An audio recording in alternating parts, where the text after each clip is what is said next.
Namaste to all of you. We had a wonderful program by the DAV Gilnagar campus. First of all, I would first like to thank the teachers. So Parthasati sir, wonderful composition of the two songs, I think done both by sir. And we also have a principal sir, Ramnavilan sir. Thank you sir, thank you for joining us today.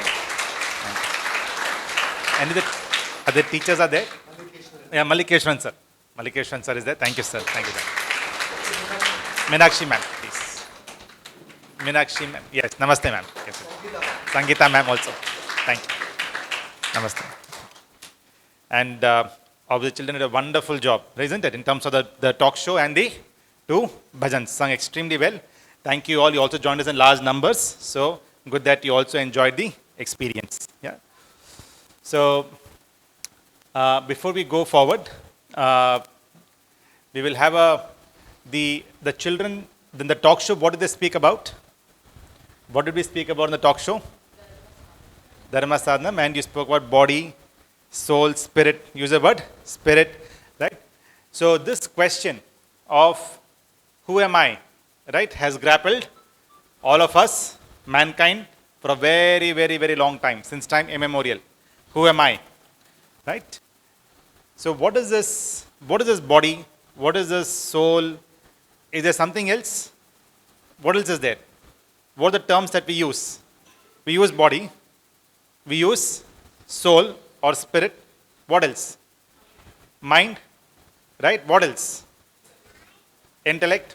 What else? So there are multiple terms, isn't it? It's a bit confusing. What is body? What is soul? What is mind? Intellect. Right? All these are overall confusing terms. Okay?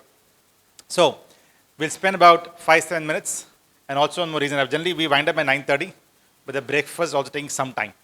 So, I got a message saying that we can slightly extend the discussion till 9:35, 9:40. Moment I get the message, I will stop. Is it okay? Just let me also know. So, we'll have hopefully an interesting discussion. Come, sit. So, today, generally when you look at it, okay.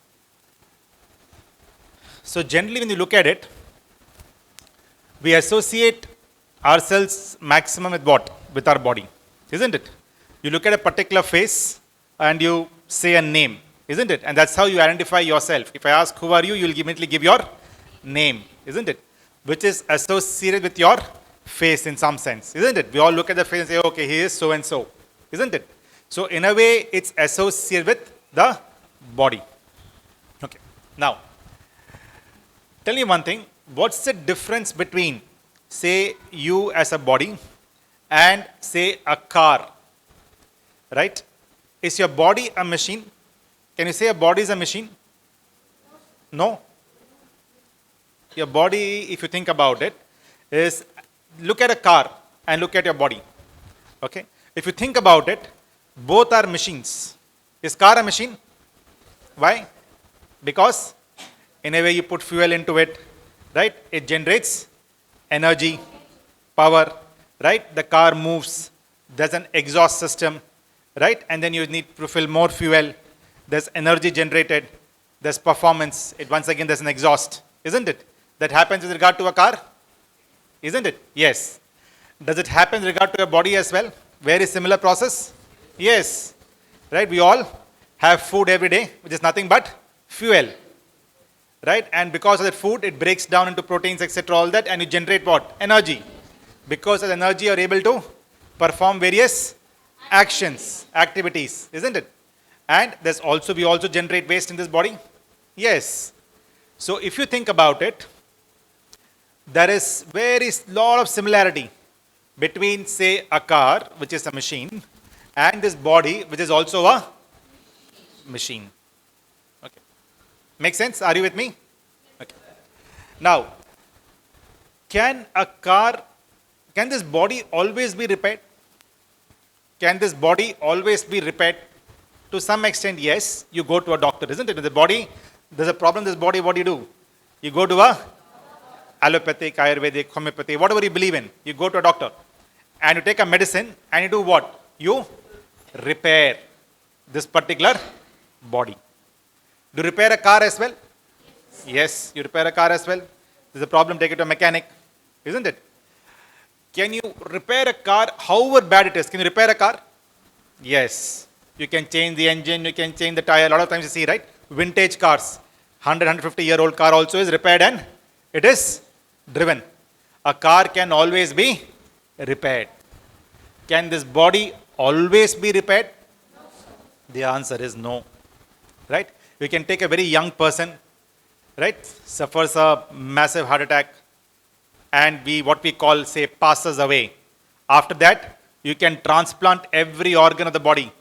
Will that person be alive? Impossible. Isn't it? This body cannot always be repaired. But this body is a machine. We agreed on that. So what is that additional element in this body which is not there in the car? We said both are machines, isn't it? But the car can always be repaired. This body cannot be repaired if one certain aspect leaves this body. What is that thing called? Soul. Or you call it Atma. Sometimes we also call it spirit. Right? Those are different terminologies. The original term is Atma. In English you call it soul. Are you with me? Make sense? Okay. Now, this car is there, no? It's an interesting machine. How much do you think a car weighs? How much a car weighs? Approximately? How much? Roughly? A ton, roughly 1,000 kgs. Okay? A car weighs 1,000 kgs. Driven by whom? By a driver. Right? And the driver is hardly maybe 30, like 70 kilos, 80 kilos, drives a large car. Okay? This body also, okay, is very large. But the soul, no, which we said right now, it drives the body through an instrument. Drives the body through an instrument. The driver drives the car because of what? What is there in the car? Most important part in the car? Engine. Isn't it? Most important part in the car is engine. Right? Does this body also have an engine? This body has a soul. Right? Does this body also have an engine? Soul is extremely tiny. Extremely tiny. Isn't it? So this body, does it have an engine? The way a car has an engine. The way a train, right? See a train is like, 40, 50 bogies driven by there's definitely a driver, isn't it? But there's what is there? Engine. Without that engine, the driver cannot drive the large train. He cannot pull the large train. You need the engine. Similarly, as far as this body is concerned, there is the soul which drives this body. But how does it drive the body? The soul is extremely tiny. It needs a powerful engine. And what is this engine called? Mind. This engine is called mind. And what is the term that you use in, say, Tamil or in Hindi? You call it buddhi. You use the word buddhi? Right? This is called the buddhi. Are you with me? Now I have a question for you. You all like ice cream? Yes. Now when you eat an ice cream, who enjoys the ice cream? We saw three concepts till now. We saw body, we saw mind, and we saw soul. So when you keep that nice, ice cream on your tongue, you feel good, isn't it?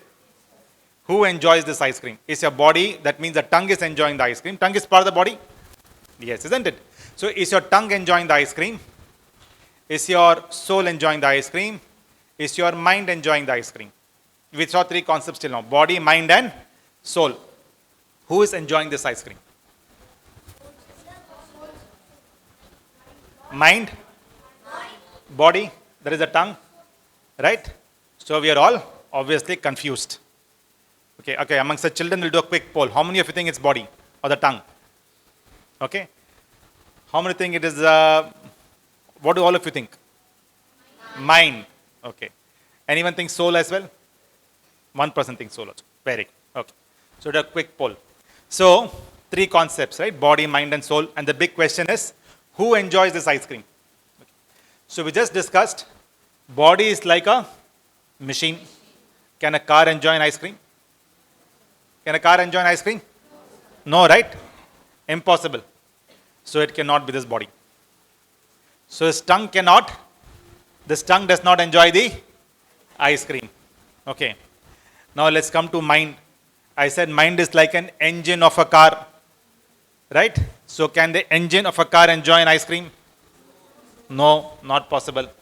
So if you by elimination, what is the third thing left? Soul. It is only the soul which enjoys the ice cream. Makes sense? So we learn three concepts: body, mind, and soul. So now let's look at a pet dog. A dog. Okay. Does dog have a body? Yes. Does dog have a soul? Yes, because animals also, they can be repaired. Even their bodies can be repaired up to a point of time. Once that soul leaves the animal's body, even then that body cannot be repaired. So animals also have a body, animals also have a soul, and the soul in the animals also definitely has a engine, that mind. Right? Do animals also have mind? Yes, they also have mind. Okay? This mind is like a small chip.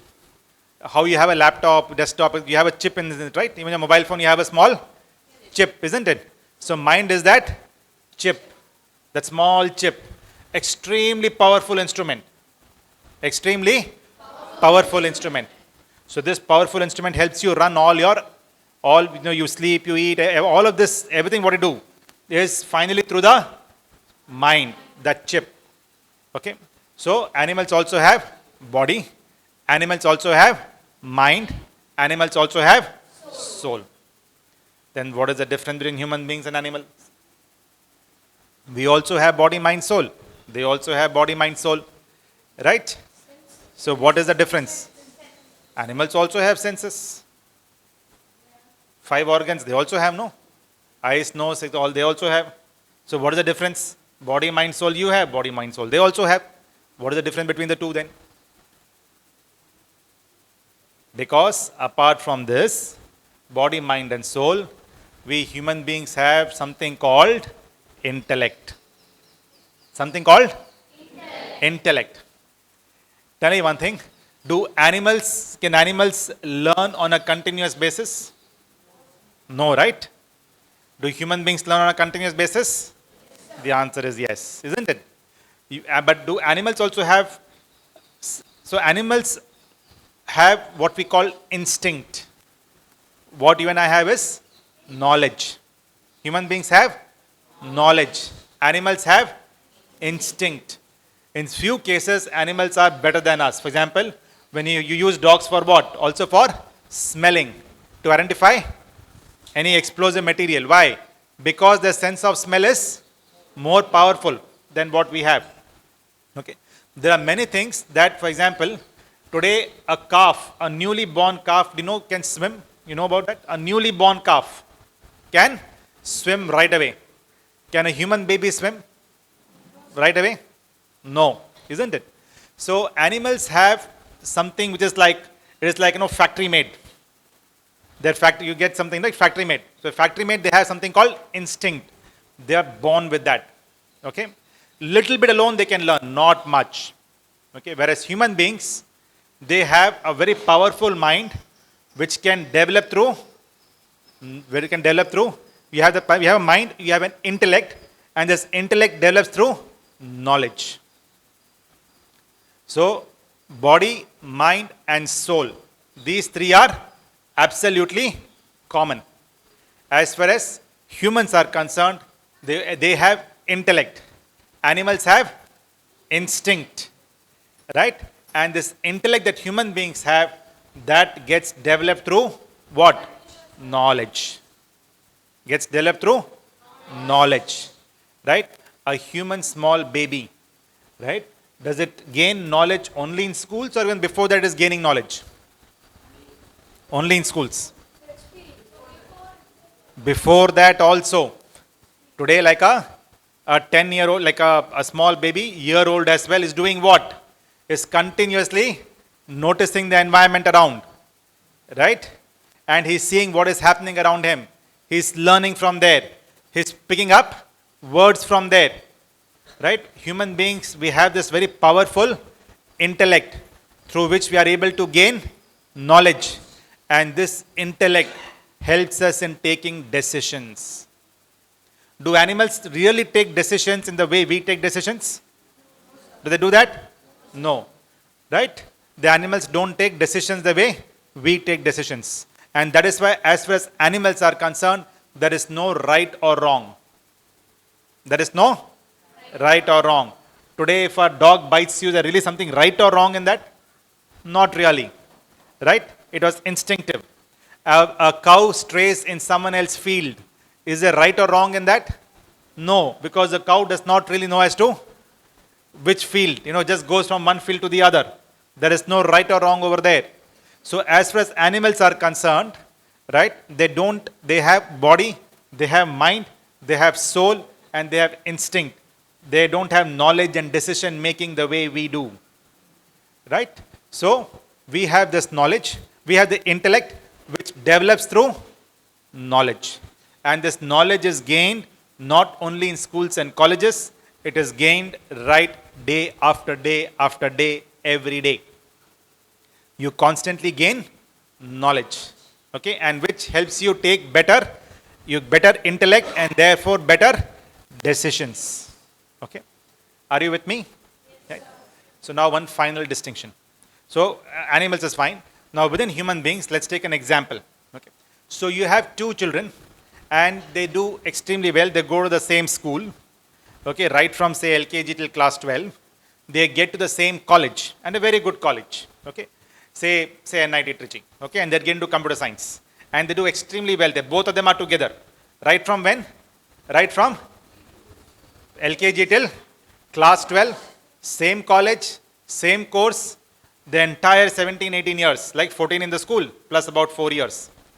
Now, and good friends, okay. So, do they have the same kind of, in a way, knowledge? To a large extent, same, right? Because the same kind of thing they have developed over the years. 14 years in school, then over there. Now, after this, so they are both intelligent, isn't it? Both are good intellect, good knowledge, right? But no, after that, what happens? Both these people go on very different paths. Very different path. One person joins, say, the National Investigating Agency. What does NIA do? National Investigating Agency. They try and find out as to what is happening in this country, they are the intelligence wing of the country. They help protect the country. And the other person joins a cyber fraud organization. Joins a cyber fraud, some group. What is he trying to do? He is trying to commit crimes on people. What is this person trying to do? He is trying to stop. He is trying to identify. He is trying to catch the culprits. Both of them have the same type of knowledge. Very intelligent, both of them. Intellect, knowledge, all of them are very high. What is the difference between the two? Decision. And the decision that they make is because of one final element called wisdom. It's called vivek. It is called the final, your conscience, the final kind of decision you take, it depends on your wisdom. And that helps you take the right decisions. Decisions was taken by both. Both took a decision or not. But taking the right decision, taking the decision of dharma, that comes by wisdom. Okay. So how many concepts we saw? We saw body, we saw mind, soul, intellect, and wisdom. Right? This defines that question, who am I? Right? Who are you? At the core, you are definitely the soul. That is the most primary entity. That is what drives you. It is the soul that is the final driver. Many times we say, I don't feel like studying. My mind does not concentrate. Is that statement correct? My mind does not concentrate. You are shifting the blame on whom? On the mind. Mind is only a engine. Right? Right? So it is not right. Mind is only an engine. Who is taking the decision? Soul. You are the decision maker. And that soul is what defines you as an individual. Okay. So we will stop here. I'm still waiting for a signal from outside. But if you have a few questions, why don't you? Any questions you have?